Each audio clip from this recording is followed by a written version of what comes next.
Kau Bapak Ibu yang berada di dalam rumah, mari bawa hatimu bersama dengan suami dan anak-anakmu. Kita masuk dalam hadirat Tuhan. Kita boleh menikmati hadirat Tuhan.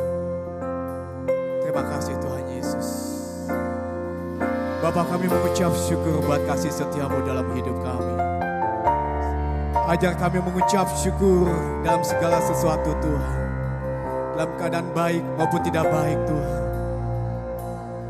Dan biarlah pada saat ini Tuhan, kami mau datang di bawah kaki-Mu, mengucap syukur buat segala berkat yang Kau berikan bagi kami Tuhan sepanjang minggu ini. Bahwa penyerta-Mu sempurna dalam hidup kami Tuhan. Kebaikan-kebaikan-Mu tetap kami rasakan sampai hari ini Tuhan. Terima kasih Tuhan Yesus. Terpuji-pujilah nama-Mu kekal untuk selama-lamanya. Haleluya.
Setiamu dalam hidup kami,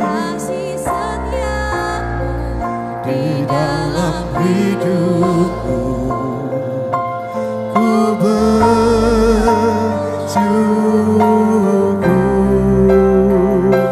Tuhan. Mari berikan tepuk tangan yang terbaik hanya buat Tuhan Yesus, saudara. Katakan haleluya.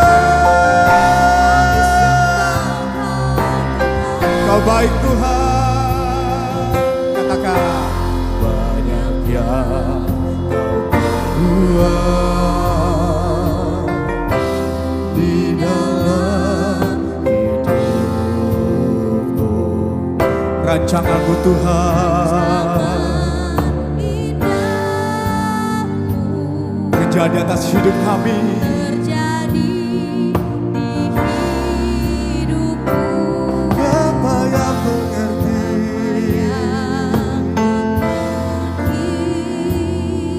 Yang kami perlukan,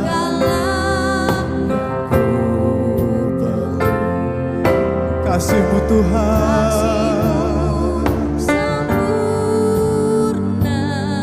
nyata dalam hidup kami Tuhan. Mari angkat suara-Mu lebih lagi, katakan ku bersyukur Tuhan.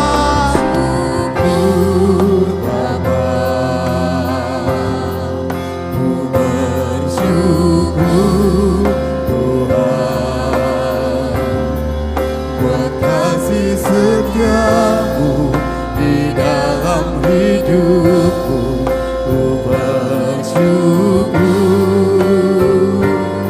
Kami katakan Bapa.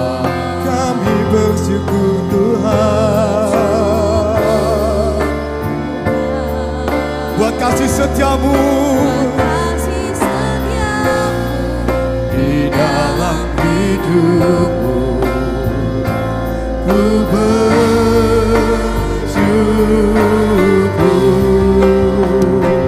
Tuhan.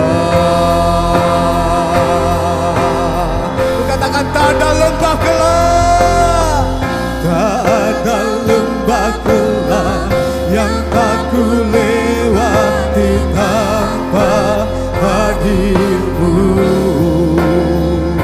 Hati kami, hatiku takkan gentar, sebab ku tahu tanganmu yang menopangku.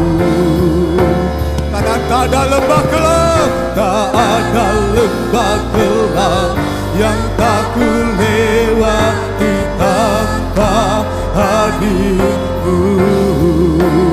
Hati kami percaya Tuhan, hatiku takkan gentar, sebab ku tahu tanganmu yang menopangku.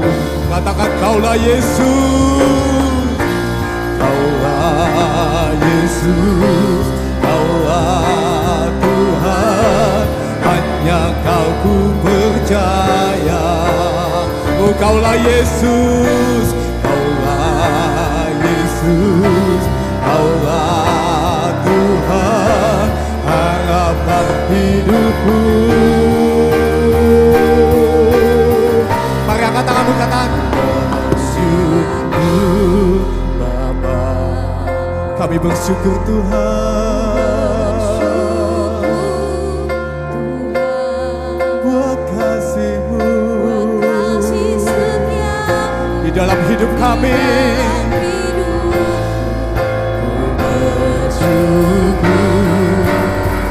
Kami bersyukur, syukur Bapa. Kami bersyukur Tuhan buat kasih-Mu di dalam hidupku. Ku bersyukur, oh kata aku bersyukur Bapa. Kami bersyukur Tuhan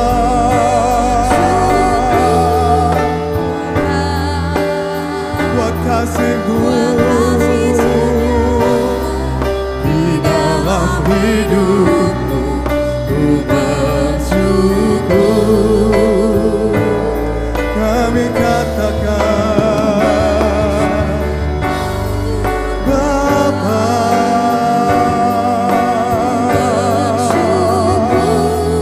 Tuhan buat kasih setiamu di dalam hidupku. Ku bersyukur.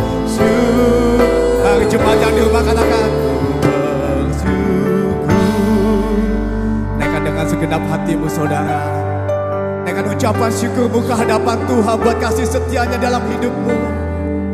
Apapun yang kau alami saat ini, mari dengan ucapan syukur yang terbaik. Bapa, kami mengucap syukur.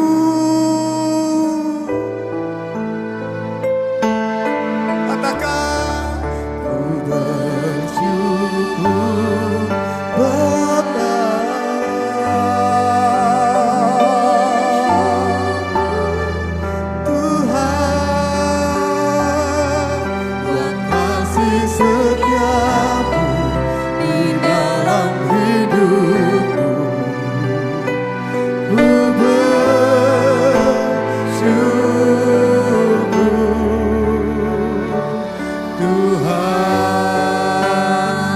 Lebih lagi katakan aku bersyukur.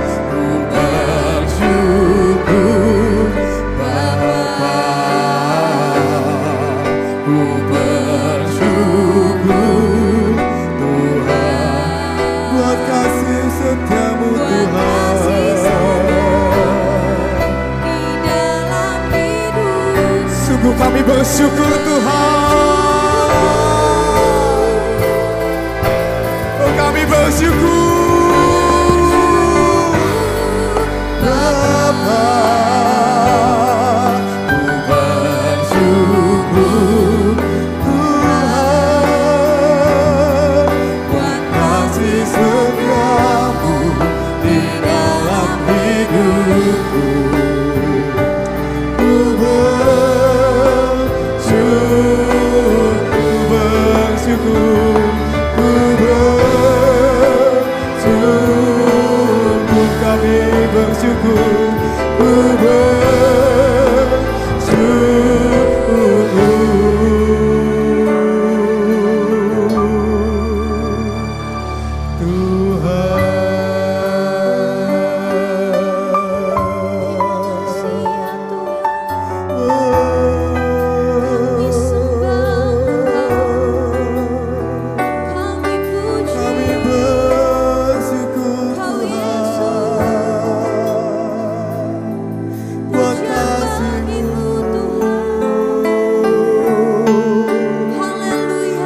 pernah habis.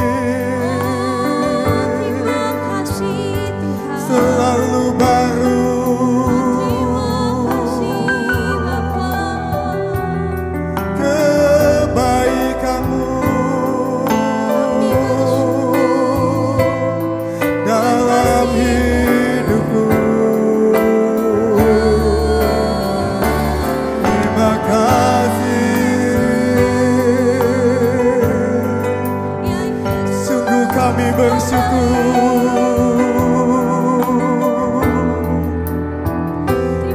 Wah, penyertamu dalam hidupku. Amin. Engkau baik Tuhan. Engkau Allah yang setia.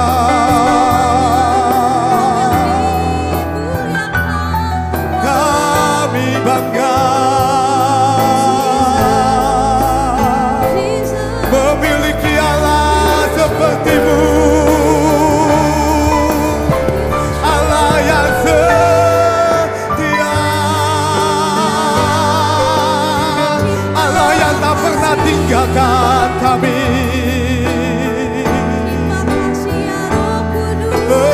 Engkau Allah yang hebat. Allah yang berkuasa. Siara lama yang asing. Amin. Kau Allah yang setia Tuhan. Jesus.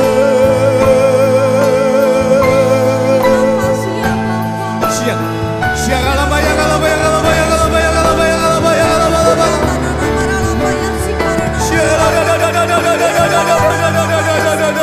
Kau yang diagungkan sampai selama-lamanya. Puja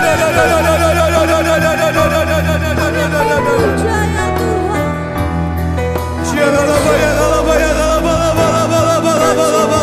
Buat kasih-Mu.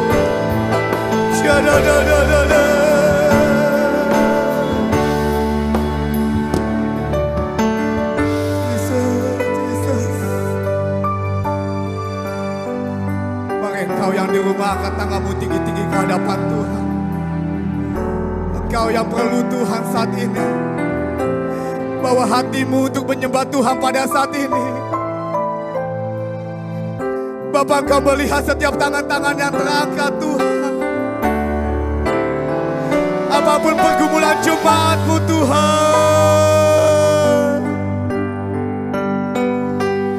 Ketika kami mengangkat tangan kami ke hadapan-Mu Bapa, segala kekhawatiran kami, segala kelemahan kami Tuhan, segala sakit penyakit kami Tuhan. Syaralabaya galabaya laba laba laba laba. Syaralabaya galaba laba laba laba laba laba laba laba laba laba. Hallelujah.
the glory, Lord. Oh, you are.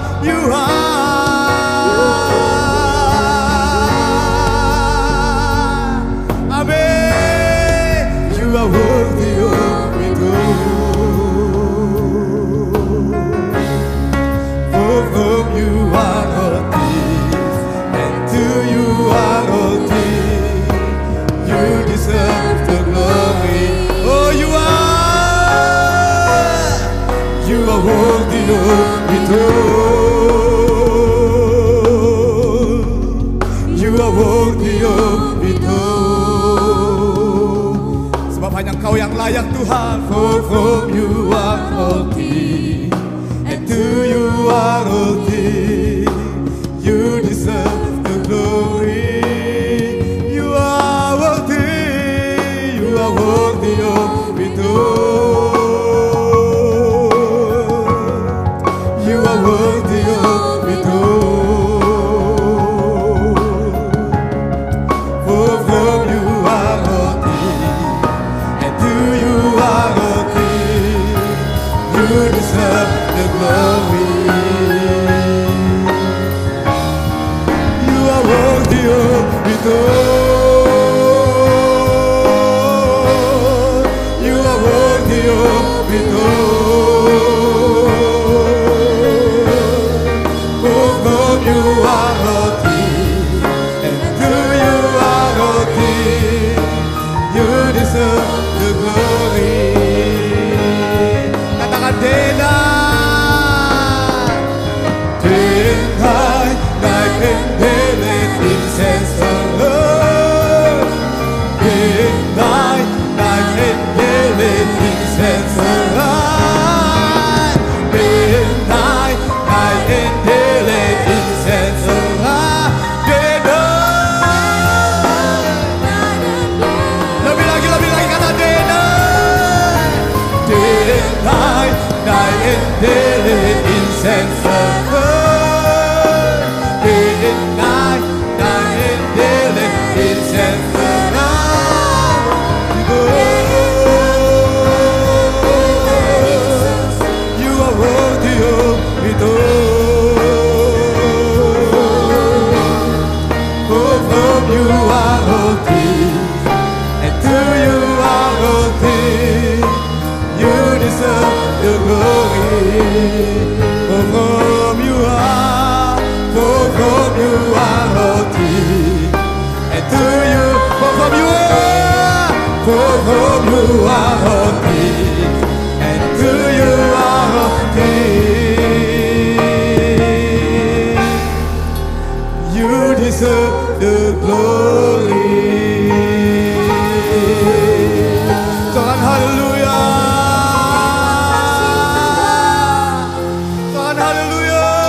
Pujian, hormat dan kemuliaan sekarang sampai selama-lamanya ya Bapa. Hati kami rindu menaikkan doa Bapa kami bersama-sama. Bapa kami yang di surga, dikuduskanlah namamu, datanglah kerajaanmu, jadilah kehendak-Mu di bumi seperti di surga. Berikanlah kami pada hari ini makanan kami yang secukupnya, dan ampunlah kami akan kesalahan kami, seperti kami juga mengampuni orang yang bersalah kepada kami. Dan janganlah membawa kami ke dalam pencobaan, tetapi lepaskanlah kami dari daripada jahat. Karena Engkau yang punya kerajaan dan kuasa dan kemuliaan sampai selama-lamanya.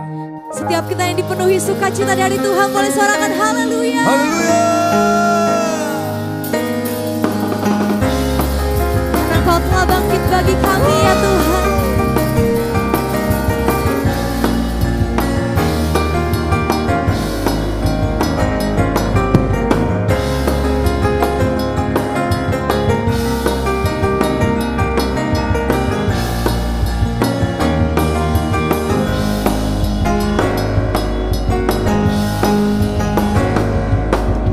Dia mati bagiku, Dia bangkit bagiku, Dia Tuhan Allah penyelamatku. Kuasa maut dikalahkan, hidupku dipulihkan, ya Tuhan Allah kemenanganku.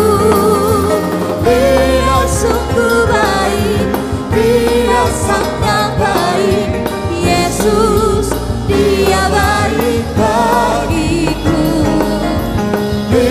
Dia sungguh baik, Dia sangat baik. Yesus, Dia baik bagiku.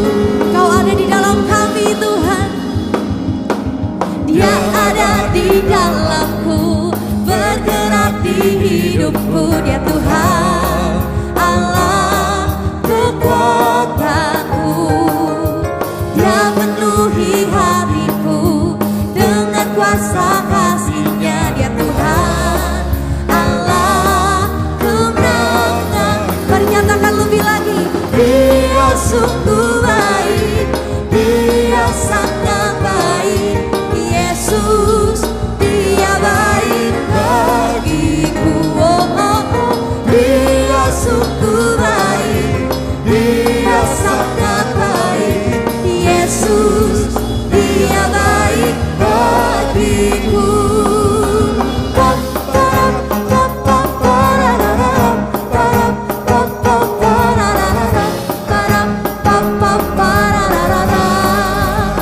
Mari lebih lagi.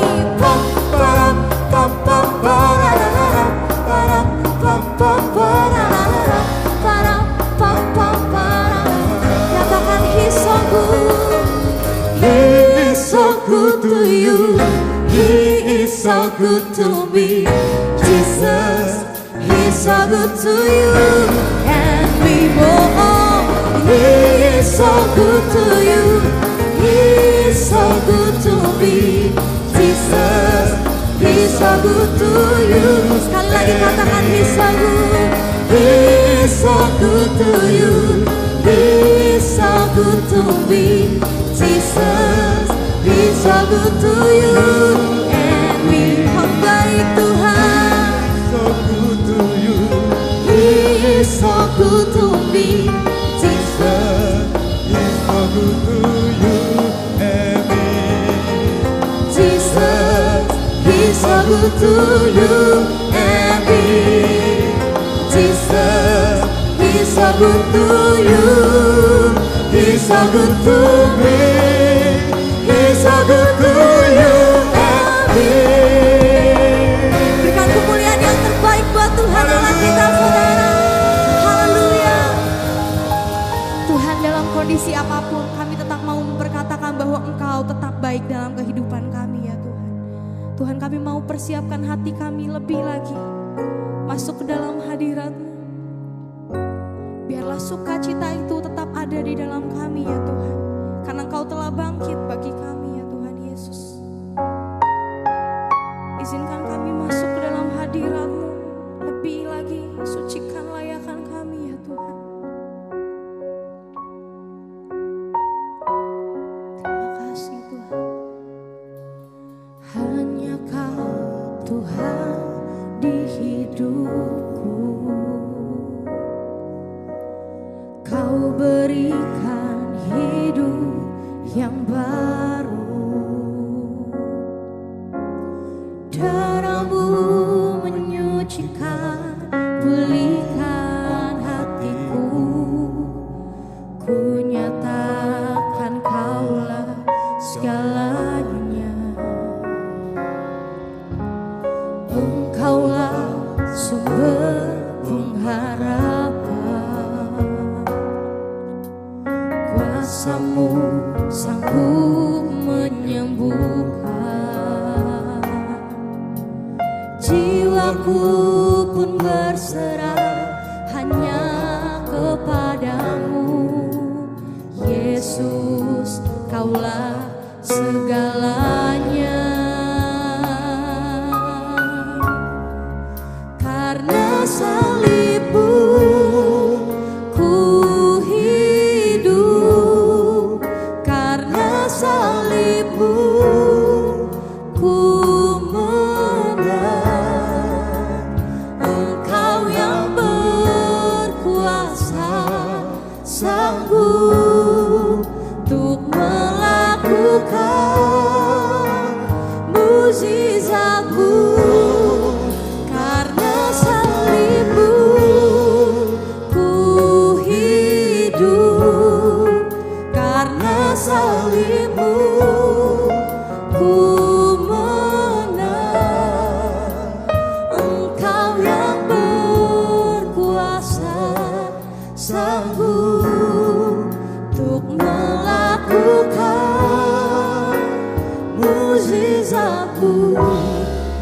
hidupku. Haleluya, terima kasih. Hanya Kau Tuhan di hidup dan Kau berikan hidup yang baru. darah-Mu menyucikan, pulihkan hatiku. Ku nyatakan Kaulah segalanya. Kaulah sumber pengharapan kami Tuhan, Kaulah sumber pengharapan. Kuasa-Mu sanggup menyembuhkan. Jiwaku pun berserah hanya kepadamu. Yesus, Kaulah segalanya. Karena salib-Mu ku hidup, karena salib-Mu ku menang. Engkau yang berkuasa, sanggup untuk melakukan mukjizat-Mu. Karena salib-Mu, karena salib-Mu Tuhan, karena salib-Mu Tuhan. Engkau yang berkuasa, sanggup untuk melakukan. Mari sekali lagi nyatakan dengan penuh iman. Karena salib-Mu ku hidup, karena salib-Mu ya Yesus. Engkau yang berkuasa, sanggup untuk melakukan mukjizat-Mu di hidupku. Kau yang berkuasa Tuhan, Engkau yang berkuasa, sanggup untuk melakukan mukjizat-Mu di hidupku. Untuk melakukan mukjizat-Mu di hidupku. Terima kasih ya Yesus, kami sembah. Kau satu-satunya Allah dalam hidup kami ya Tuhan. Segala pujian bagi-Mu, segala hormat, segala sembah hanya bagi-Mu Tuhan, hanya bagi-Mu Tuhan. Kami naikkan syukur kami. Haleluya.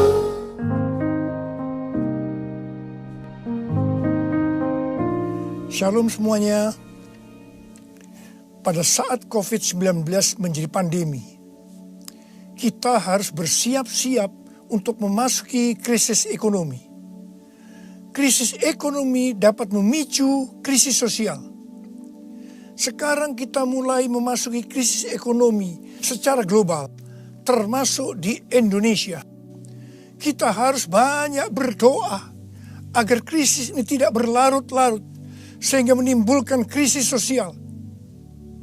Pada tanggal 17 April 2020, SMRC, yaitu Saiful Mujani Research and Consulting, merilis survei yang dia dapatkan.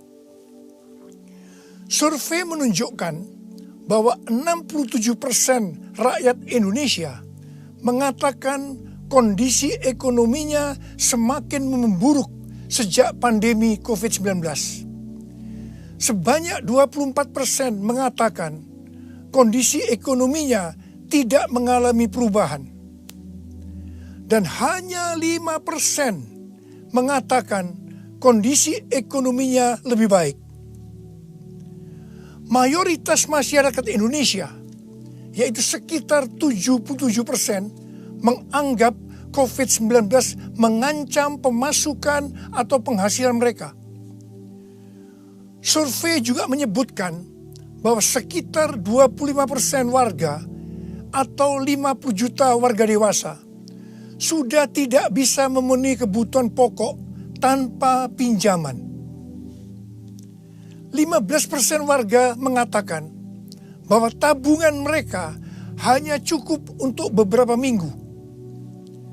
Sedang 15% lainnya, warga mengatakan bahwa tabungan yang dimiliki hanya cukup untuk 1 minggu.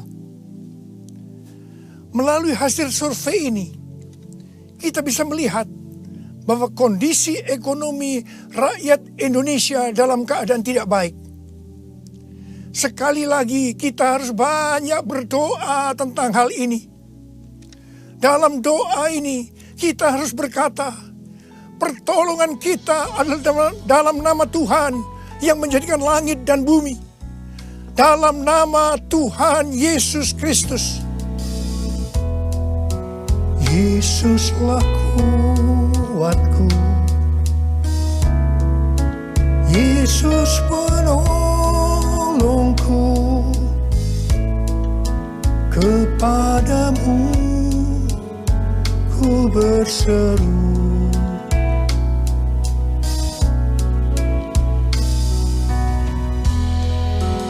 Yesus perisaiku, ku serahkan hidupku. Yesuslah segalanya bagiku. Yesuslah segalanya bagiku.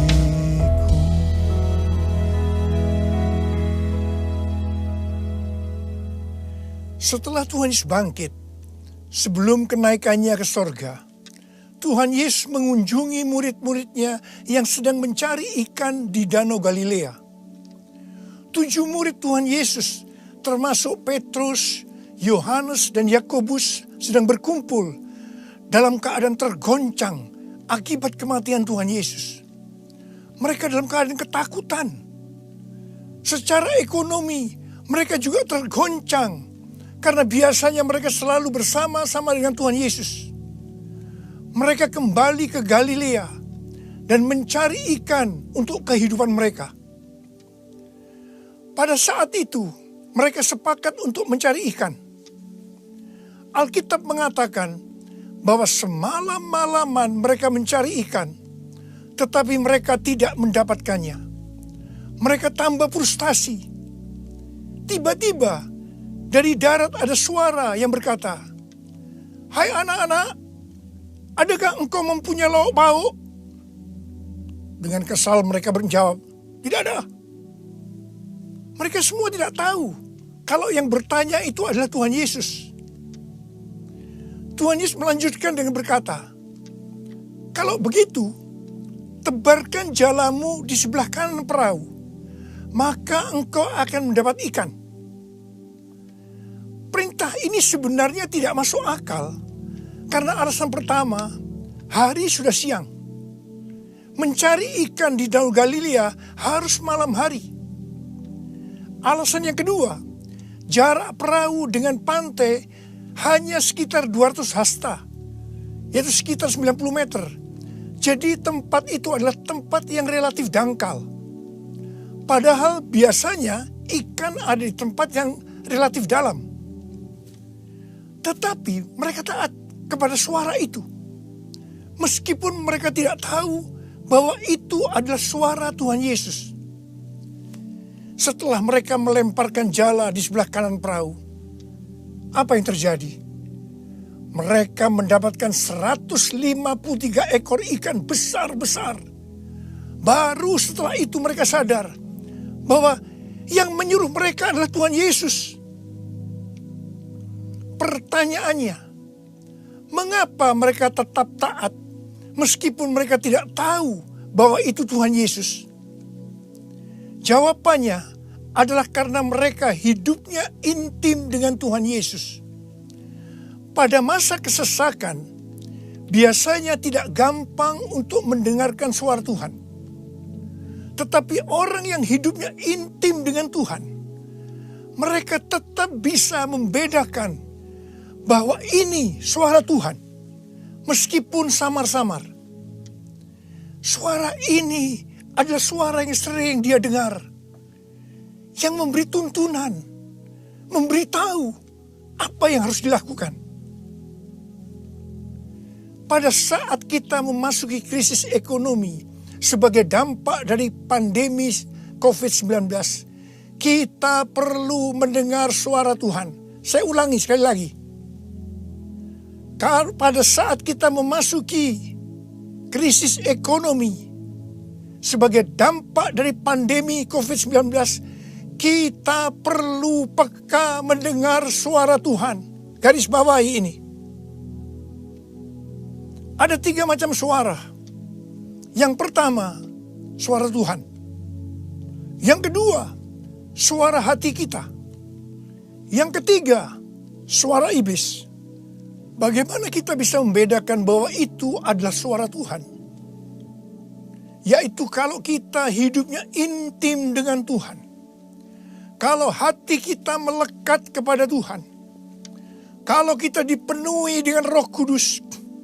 Dan kalau firman Tuhan tinggal di dalam kita, kita akan tahu bahwa itu adalah suara Tuhan. Tuhan berbicara kepada kita melalui bermacam-macam cara. Bisa secara audible,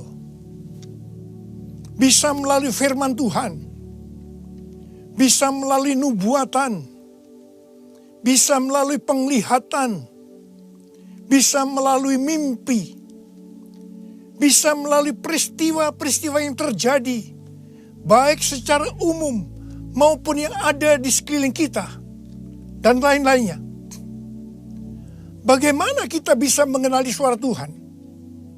Sekali lagi saya katakan bahwa kita akan tahu kalau itu suara Tuhan, kalau hidup kita intim dengan Tuhan.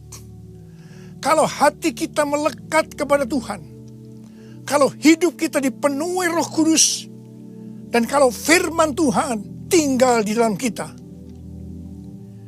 Tuhan Yesus sangat menekankan kehidupan orang percaya yang dipimpin oleh Roh Kudus. Ini merupakan kunci kemenangan dalam kehidupan orang percaya. Sebelum Tuhan Yesus naik ke sorga, Dia memberikan pesan terakhir kepada murid-muridnya dalam Kisah Para Rasul 1 ayat 8. Tetapi kamu akan menerima kuasa kalau Roh Kudus turun ke atas kamu. Dan kamu akan menjadi saksiku di Yerusalem dan di seluruh Yudea dan Samaria dan sampai ke ujung bumi. Setelah Roh Kudus dicurahkan, mereka dipenuhi Roh Kudus. Dan dimulailah kehidupan yang dipimpin oleh Roh Kudus. Roh Kudus akan memberikan kepada kita perkataan untuk diucapkan dan kemampuan untuk melakukannya. Roh Kudus bukan hanya memimpin dalam kehidupan pribadi orang percaya, tetapi juga memimpin gerejanya. Dalam kehidupan bergereja, Tuhan menuntun melalui pemimpin rohani, yaitu gembala jemaat. Kepada para pemimpin jemaat, Roh Kudus menuntun untuk melakukan pekerjaan pelayanan dan melakukan amanat agung Tuhan Yesus. Sehingga gembala jemaat atau pemimpin rohani akan berkata, Tuhan berbicara kepada saya. Tuhan memerintahkan kepada saya. Hal yang seperti inilah yang saya lakukan selama 32 tahun dalam pelayanan saya. Setiap bulan Tuhan memberikan tuntunan. Dan kebanyakan tuntunan yang Tuhan berikan kepada saya, pada mulanya saya tidak mengerti. Tetapi saya percaya. Karena saya percaya, saya perkatakan tuntunan itu. Saya melakukan seperti apa yang Rasul Paulus lakukan. Karena aku percaya, maka aku berkata-kata. Kebanyakan juga tuntunan Tuhan sepertinya tidak masuk akal. Tidak bisa dimengerti. Seperti perintah Tuhan Yesus kepada murid-muridnya untuk mendapatkan ikan tadi. Tetapi yang saya lakukan, meskipun tidak masuk akal, meskipun tidak mengerti, saya tetap melakukannya. Begitu saya melakukannya, pengertian itu dibuka. Tema yang Tuhan berikan untuk tahun 2020 adalah tahun dimensi yang baru. Pada awal tahun dengan tuntunan Tuhan, saya berkata bahwa tahun ini untuk mencari nafkah tidak bisa dengan cara yang seperti biasanya, tetapi harus dengan cara Tuhan. Tuhan banyak memberikan ayat-ayat untuk menuntun kita mengenai hal itu. Di dalam Alkitab ada 2 kata supaya kita diberkati secara materi. Yang pertama, memberi. Yang kedua, menabur. Di dalam Lukas 6 ayat 38 dikatakan, berilah dan kamu akan diberi. Suatu takaran yang baik, yang dipadatkan, yang digoncang, dan yang tumpah keluar akan dicurahkan ke dalam ribaanmu. Sebab ukuran yang kau pakai untuk mengukur akan diukurkan kepadamu. Amsal 11 ayat 25 berkata, siapa banyak memberi berkat, diberi kelimpahan. Dan Amsal 19 ayat 17 berkata, siapa menaruh belas kasihan kepada orang yang lemah, memiutangi Tuhan yang akan membalas perbuatannya itu.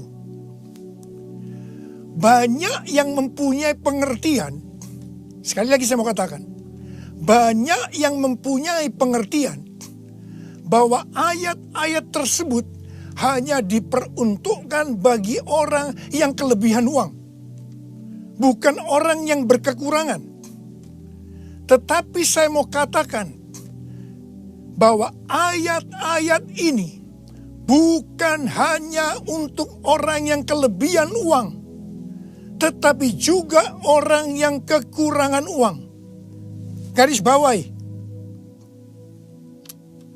Pada waktu Tuhan Yesus melihat janda miskin yang mempersembahkan 2 peser ke dalam peti persembahan, Tuhan Yesus berkata, aku berkata kepadamu, sesungguhnya janda miskin ini memberi lebih banyak daripada semua orang itu. Sebab mereka semua memberi persembahannya dari kelimpahannya. Tetapi janda ini memberi dari kekurangannya. Bahkan ia memberi seluruh nafkahnya. Saya percaya bahwa Tuhan Yesus akan memberkati janda miskin ini berlimpah-limpah-limpah. Amin. Pada waktu Tuhan menyuruh Elia datang kepada janda Sarfat untuk menghidupi Elia pada masa kekeringan, janda Sarfat ini hanya memiliki tepung dan minyak untuk membuat roti yang terakhir baginya dan anaknya. Tetapi justru Elia berkata, dan saya percaya ini dari Tuhan, bahwa jika janda Sarfat itu memberikan sebagian roti itu kepadanya, maka minyak dan tepung tidak akan berkurang sampai berakhirnya masa kekeringan. Saya percaya itu tidak mudah bagi janda Sarfat untuk melakukannya. Tetapi yang jelas, janda Sarfat ini percaya apa yang dikatakan oleh Elia. Dan ketika dia bertindak, terjadilah seperti yang dikatakan oleh Elia, bahwa tepung dan minyak tidak berkurang sampai masa kekeringan itu selesai. Hal yang seperti inilah yang pernah saya alami. Saya menjadi seorang hamba Tuhan karena saya dipaksa oleh Tuhan. Karena saya berkali-kali mendapatkan panggilan itu, tetapi saya menolaknya. Supaya saya mau menjadi hamba Tuhan sepenuh waktu, Tuhan membuat saya menjadi bangkrut dan ditambahi hutang. Saya juga pernah mengalami kondisi di mana saya bingung, besok mau makan apa ya? Mungkin hal seperti ini yang sedang banyak dialami oleh orang-orang dalam krisis ekonomi saat ini. Saya ingat pada waktu saya diizinkan Tuhan mulai bisa menabung. Pada suatu hari Pak Rahim, seorang pendoa syafaat yang sekarang sudah bersama Bapa di sorga, datang ke rumah saya. Ketika saya berbincang-bincang dengan Pak Rahim, istri saya, Ibu Hermin, memanggil saya untuk masuk menemuinya. Saya masuk, dan dengan gemetar Ibu Hermin berkata bahwa dia mendapatkan penglihatan. Ini untuk pertama kali dalam hidupnya. Apa yang dia lihat? Dia melihat sebuah angka di pintu lemari sebesar 30.000. Dan Tuhan berkata kepada Ibu Hermin bahwa dia disuruh untuk memberikan uang sebesar 30.000 kepada Pak Rahim. Saya berkata, kalau Tuhan yang suruh, ya berikan aja. Ibu Hermin menjawab, berikan gimana? Itu seluruh uang yang ada pada kita. Itu semuanya yang kita punya. Saya sempat tertegun. Kemudian kita berdua menangis di hadapan Tuhan. Dan kita berkata, Tuhan, kami akan taat Tuhan. Kami akan berikan uang ini kepada Pak Rahim. Ketika uang itu saya berikan kepada Pak Rahim, langsung dia buka amplopnya. Dan dia hitung bahwa jumlahnya 30.000. Dan ketika dia tahu bahwa jumlahnya 30.000, langsung dia menangis dengan keras. Ternyata sudah beberapa malam dia sujud kepada Tuhan di pelataran rumahnya, meminta uang kepada Tuhan sebesar 30.000 untuk membiayai 6 pendeta yang dari desa yang ada di rumahnya. Pada waktu itu saya sempat bertanya kepada Tuhan, Tuhan, kok mintanya kepada saya ya Tuhan, yang uangnya pas-pasan dan kadang-kadang masih kekurangan, kenapa tidak minta kepada yang kaya? Tuhan hanya mengingatkan saya kisah tentang janda Sarfat tadi. Saya percaya, saya ada sebagaimana saya ada saat ini. Salah satunya karena saya melakukan itu. Mari, hari-hari ini kita akan bersatu melawan COVID-19 dan menabur untuk saudara-saudara kita yang terkena dampak. Karena itu, mari saudara-saudara yang sekarang mengalami dampak yang buruk dalam ekonomi akibat pandemi COVID-19 ini. Sekali lagi saya mau katakan kepada saudara, seperti yang tertulis dalam Amsal 10 ayat 22. Berkat Tuhanlah yang menjadikan kaya. Susah payah tidak akan menambahinya. Kalau saudara hidup sesuai dengan firman Tuhan, maka saudara pasti akan diberkati oleh Tuhan berlimpah, limpah, limpah. Tuhan Yesus berkata, jangan kamu khawatir. Jangan kamu khawatir.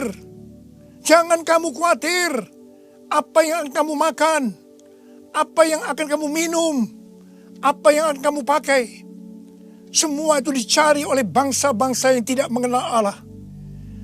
Akan tetapi Bapamu yang di sorga tahu bahwa kamu memerlukan semuanya itu. Tetapi carilah dahulu kerajaan Allah dan kebenarannya. Maka semuanya itu akan ditambahkan kepadamu. Sebab itu janganlah kamu khawatir akan hari esok. Karena hari esok mempunyai kesusahannya sendiri. Kesusahan sehari cukuplah untuk sehari. Seperti yang Tuhan katakan kepada saya untuk menghardik COVID-19 dengan segala dampaknya. Mari, saya akan ajak saudara sekarang untuk menghardik COVID-19 dan krisis ekonomi. Dalam nama Tuhan Yesus. Di dalam nama Tuhan Yesus. COVID-19, krisis ekonomi, diam, tenanglah. Kita sedang berada dalam peperangan rohani yang dahsyat melawan iblis. Dengan melakukan itu, kita mendeklarasikan kemenangan. Puji Tuhan, sejak tanggal 16 April 2020 di Indonesia, angka kesembuhan pasien COVID-19 mulai melebihi dari angka kematian. Semakin hari, perbedaan angka kesembuhan dengan angka kematian semakin besar. Saya percaya ini merupakan penghiburan dan pengharapan bagi kita semua. Tuhan Yesus baik. Tuhan Yesus baik. Saya mengajak saudara untuk masuk dalam puasa dari tanggal 10 April sampai dengan 28 Mei 2020. Saya mengajak saudara untuk menatap ke depan dengan berkata seperti yang terdapat dalam Roma 8 ayat 28. Aku tahu sekarang bahwa Allah turut bekerja dalam segala sesuatu, baik enak maupun tidak enak, untuk mendatangkan kebaikan bagi aku yang mengasihi Dia. Aku percaya melalui semua peristiwa ini, aku akan makin serupa dengan gambar Yesus. Yang berarti aku menjadi murid Tuhan Yesus. Ingat, goal kita sebagai orang Kristen adalah untuk menjadi serupa dengan gambar Yesus. Yang artinya menjadi murid Tuhan Yesus. Tugas yang Tuhan berikan kepada kita adalah untuk melakukan amanat agung Tuhan Yesus, yaitu pergi memberi keterangan Injil dan menjadikan semua bangsa itu menjadi murid Tuhan Yesus. Pentakosta ketiga yang merupakan pencurahan Roh Kudus yang luar biasa di zaman now akan memberikan kepada kita kuasa untuk menyelesaikan amanat agung Tuhan Yesus. Mari saya mau berdoa buat saudara. Angkat tangan saudara. Bapa, kami hanya melihat hari-hari ini krisis ekonomi sudah melanda seluruh dunia termasuk di Indonesia. Mungkin ada banyak anak-anak-Mu yang kena dampak ini Tuhan. Tapi hari ini Tuhan, Engkau memberikan kami kunci supaya kami keluar dari masalah ini. Dan kami percaya Tuhan, kalau anak-anak-Mu semua ini melakukan apa yang Kau suruh kepada kami hari ini, mereka pasti akan diberkati oleh Tuhan. Mereka akan keluar dari krisis ekonomi ini. Mereka bukan hanya cukup, tapi malah mereka akan berkelimpahan di dalam segala hal. Terima hidup berkelimpahan. Terima kelimpahan. Terima. Tuhan, hamba berdoa bagi mereka yang sakit. Sembuh dalam nama Yesus. Sembuh dalam nama Yesus. Sembuh dalam nama Yesus. Amin. Shalom Bapak Ibu. Tadi kita sudah dengar apa yang disampaikan oleh Pak Niko, di mana kita hari-hari ini harus peka untuk mendengar suara Tuhan, tuntunan Tuhan. Nah, Tuhan bisa bicara dengan bermacam cara. Nah, salah satunya adalah Tuhan sang berbicara melalui firman-Nya. Oleh itu saya mengajak Bapak Ibu Saudara hari-hari ini, yuk mumpung ada waktu di rumah, lebih banyak mempergunakan waktu itu untuk mempelajari firman Tuhan. Nah saudara, ini yang Tuhan taruh di hati saya, yaitu ketika Yesus bangkit dari antara orang mati di minggu itu, Yesus tuh menjelang sore hari berjalan dari kota Yerusalem mau ke kota Emmaus. Alkitab katakan kurang lebih jaraknya 7 mil. Nah, mereka berdua berjalan. Dan tiba-tiba ada Yesus di situ. Yesus lalu mereka bertiga diskusi. Nah, mereka sempat agak kesel dengan pribadi yang muncul ini. Karena mereka sepertinya orang yang baru ini nggak tahu apa yang sedang terjadi. Lalu Kleopas, apakah kamu orang baru di kota Yerusalem? Kamu nggak tahu apa yang sedang terjadi hari-hari ini? Lalu Yesus menjawab. Nah, saudara, Yesus hadir di situ. Mereka nggak tahu bahwa itu pribadi Yesus yang sudah bangkit dari antara orang mati.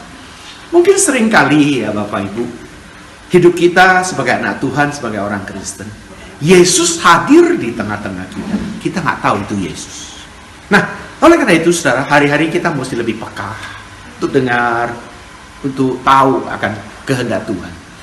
Nah saudara, saya dari kisah Lukas 24 nanti Bapak Ibu bisa dibaca. Ya, itu dari ayat yang ke-13 sampai ayatnya yang ke-35 berkisah tentang ini. Nah, dari kisah ini saudara, ada beberapa poin yang penting yang perlu kita menjadi perhatian kita. Yang pertama, supaya kita lebih peka, kita lebih sadar hari-hari ini bahwa Tuhan tuh hadir di tengah-tengah wabah yang sedang berkecamuk COVID-19 ini. Ada Tuhan Yesus hadir di tengah-tengah kita. Nah, bagaimana supaya kita lebih peka? Yang pertama, saudara, dari kisah ayat yang ke-24, lalu ia berkata kepada mereka, "Hai kamu orang bodoh, betapa lambannya hatimu, sehingga kamu tidak percaya segala sesuatu yang telah dikatakan para nabi." Nah, saudara, ini seringkali menjadi penghalang bagi kita. Padahal firman Tuhan sudah ada di tengah-tengah kita, tapi ternyata hati kita lamban. Karena hati kita lamban, sehingga kecenderungannya kita agak bodoh di hadapan Tuhan. Makanya yang pertama ini, supaya kita jangan sampai tidak peka dengan kehadiran Tuhan, dengan pertolongan Tuhan dalam kehidupan kita. Firman Tuhan katakan, "Hai kamu orang bodoh, betapa lambannya hati." Saya berharap hari-hari ini Bapak Ibu, yuk mumpung ada waktu, stay at home, belajar, baca, dan telitilah firman Tuhan baik-baik. Supaya kita jangan hati kita tidak lagi lamban, dan kita tidak mengerti kehendak Tuhan dalam hidup. Padahal Tuhan hadir di tengah-tengah kita, padahal Tuhan bersama dengan kita, tapi kita tidak bisa merasakannya. Karena kenapa? Hati kita lamban, dan kita tidak mengerti akan kebenaran firman Tuhan. Hal yang kedua, saudara. Hal yang kedua,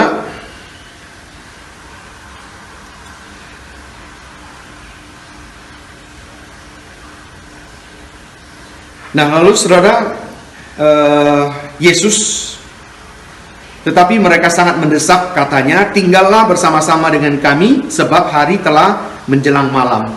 Di ayat ke-29, sepertinya Yesus mau meninggalkan mereka. Ya, sepertinya seolah-olah Yesus mau meninggalkan mereka. Kalau kita baca seperti itu. Kenapa Yesus lakukan seperti ini, Bapak Ibu? Tuhan mau lihat respon kedua orang ini bagaimana. Dan puji Tuhan, dua orang ini berusaha menahan Tuhan Yesus bersama-sama dengan dia lebih lama lagi. Bapak Ibu, bagaimana respon kita hari-hari? Saya berharap jangan sampai karena masalah pergumulan, masalah ekonomi yang sekarang sedang terjadi dalam kehidupan kita, membuat kita sepertinya nggak punya Tuhan lagi, nggak punya pengharapan, saudara. Respon ini penting, saudara. Kedua murid ini sengaja seperti Yesus mau seolah mau meninggalkan mereka. Kenapa Yesus lakukan itu? Karena Yesus mau lihat respon mereka bagaimana. Bapak Ibu, hari ini responmu dalam menyikapi wabah COVID ini, kita bagaimana? Respon kita, saya mengajak kita hari ini, justru semakin sungguh-sungguhlah dengan Tuhan. Semakin hari-hari ini, pegang janjinya. Jangan lepaskan. Mengucap syukur. Lebih banyak hari ini doa. Kalau respon kita yang kita lakukan semakin melekat kepadanya, maka saya percaya kita akan melihat kuasa Tuhan yang nyatakan di kehidupan kita. Dan yang ketiga, saudara, Ketika mereka duduk, Yesus melihat respon mereka baik, lalu Yesus duduk bersama dengan mereka. Lalu Yesus kasih mereka roti dan perjamuan. Ketika Tuhan Yesus memecahkan roti dan mereka makan roti, lambang daripada tubuh Tuhan Yesus, anggur, darah Tuhan Yesus, dan tiba-tiba mata mereka terbuka dan mereka sadar bahwa itu Tuhan Yesus, dan Tuhan Yesus hilang dari mereka. Saudara, saya percaya hari-hari kalau semakin kita sungguh-sungguh, hati kita semakin penuh dengan ucapan syukur, kita semakin belajar akan firman Tuhan. Yang kedua, respon kita semakin hari, apapun yang terjadi, kita semakin sungguh-sungguh dengan Tuhan. Respon kita positif di hadapan Tuhan. Dan saya ingin percaya, Tuhan akan buka penghalang-penghalang yang menghalangi kita, yang mungkin selama ini yang menghalangi mata rohani kita untuk melihat kemuliaan Tuhan. Dalam nama Yesus, itu akan dicabut sekarang. Sehingga kita memiliki kepekaan. Kita bisa mendengar hadirat Tuhan. Kita bisa mendengar suaranya. Kita bisa merasakan kasih sayang Tuhan dalam kehidupan kita. Dan saya yakin dan percaya, saudara, membuat kita akan lebih peka. Dan membuat kita hari-hari ini dengan hadirat Tuhan di era Pentakosta yang ketiga ini mengurapi kita, memampukan kita akan bisa bertahan di tengah-tengah krisis yang sedang terjadi. Bahkan kita, saya yakin dan percaya, kita yang sungguh-sungguh kepada Tuhan pasti akan lebih peka dengan Tuhan, pasti akan dipelihara oleh Tuhan. Apa yang dijanjikan oleh Mazmur 91 itu akan terjadi dalam kehidupan kita. Kita yang melekat kepadanya, kita akan diluputkan. Bahkan saya yakin percaya, di dalam hadiratnya akan memberikan kuasa dan otoritas kita untuk memerintahkan berkat-berkat surgawi melimpah atas kehidupan kita. Dan saya berharap biarlah semua sidang jemaat Tuhan hari-hari ini semakin peka dengan suara Tuhan dan hidup dalam kebenaran, maka berkat dan anugerah ikan yang besar kita akan terima dalam kehidupan kita. Tuhan Yesus memberkati. Puji Tuhan, saya percaya Bapak Ibu Saudara diberkati Tuhan dengan firman Tuhan hari ini. Katakan amin. Haleluya. Saatnya kita akan membacakan, mendeklarasi Pentakosta yang ketiga Bapak Ibu Saudara dimanapun kita berada. Mari bersama-sama untuk kita mendeklarasikan Pentakosta yang ketiga. Pertama, Pentakosta ketiga adalah pencurahan Roh Kudus yang dahsyat di zaman now, melebihi yang terjadi di Azusa Street. Yang kedua, Pentakosta ketiga akan mengakibatkan penuaian jiwa yang terbesar dan yang terakhir sebelum Tuhan Yesus datang kembali. Yang ketiga, Pentakosta ketiga akan membangkitkan generasi Yeremia, yaitu anak-anak muda yang dipenuhi Roh Kudus, cinta mati-matian kepada Tuhan Yesus, tidak kompromi terhadap dosa, dan akan bergerak untuk memenangkan jiwa. Yang keempat, Pentakosta yang ketiga lahir di Indonesia dan bergerak ke bangsa-bangsa. Gerakan ini dari timur ke barat dan akan kembali ke Yerusalem. Kelima, Pentakosta ketiga akan memberi kuasa untuk menyelesaikan amanat agung, dan setelah itu